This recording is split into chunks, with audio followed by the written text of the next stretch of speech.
sleep at the foot of the bed when the weather was a whistle cold, and the wind was whistling around the house, and the moon was yellow as gold, and you give your good warm mattress up to Aunt Lizzie and Uncle Fred. Too many kin folks on a bad night, so you went to the foot of the bed. Mention the name Little Jimmy Dickens anywhere near a country music fan and you'll see a big smile. A West Virginia original, Little Jimmy Dickens has been a regular member of the Grand Ole Opry since 1949, and at 82 still regularly hosts and performs on that American institution. His songs reflect a down-home sense of humor, as well as the kind of humble beginnings that stay with a man his entire life. One look at his catalog, and it's easy to see why he earned the title of King of the Novelty Song. His hits have included "A-Sleepin' at the Foot of the Bed," "I'm Little But I'm Loud," and "Out Behind the Barn." I got my education out behind the barn.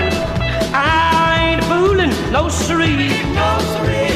Passed the examination out behind the barn, and it almost made a wreck out of me. His lesser-known titles include Bessie the Heifer, Queen of All the Cows, How to Catch an African Skeeter Alive, and Who Licked the Red Off Your Candy.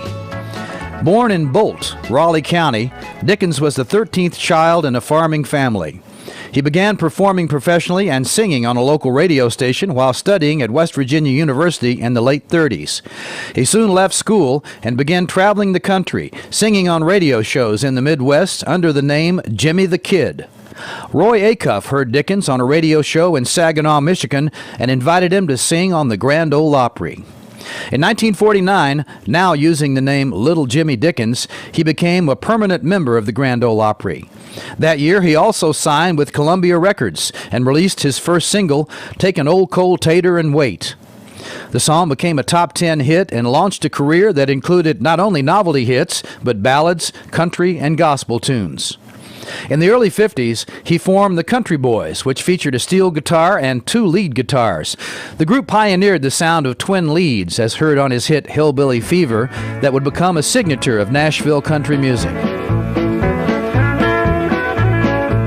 In 1965, he scored his biggest hit, May the Bird of Paradise Fly Up Your Nose, which topped the country charts and crossed over to number 15 on the pop charts.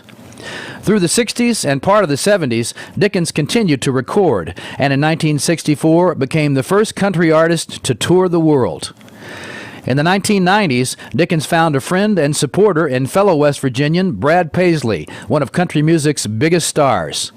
Dickens has appeared in a number of Paisley's music videos, and along with Opry mainstays George Jones and Bill Anderson, has been featured on bonus comedy tracks on several of Paisley's albums. Fittingly, Little Jimmy Dickens chose to record Blind Alfred Reed's humorous Woman's Been After Man Ever Since for the West Virginia Music Hall of Fame's tribute to Blind Alfred Reed.